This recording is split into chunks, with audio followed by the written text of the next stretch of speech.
And let me backtrack to when you were talking forwards, you talked about character, you talked about a player that wants to win. Can I just ask you for a minute to maybe define a little bit as to what is character, how important is that, and what is the process that a scout would go through to learn about character in a young player?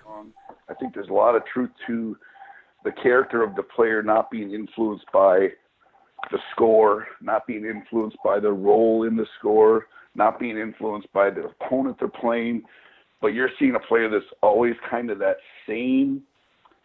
Pretty soon these evaluations add up, and if I'm starting to see the same type of player, that resilient guy, that's talking a lot about their character, because as we all know as a parent or evaluator or a coach, many times I think that the score influences the type of player that's out on the ice, or their lack of time or overtime of playing is determining like how someone feels they played, or, man, I scored, so I had a great game.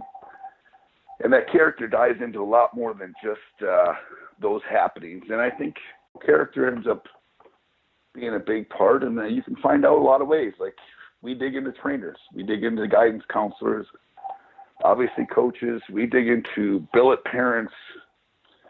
We'll dig into like most anything that's going to give us some information or an edge to find out the most about a player that you don't necessarily get to see on the ice. We're going to work pretty darn hard to turn over those stones. And I think at the end of the day, it's a snapshot of a person, what they're going to be, what they're at now, and what their maturity will allow them to be in the future.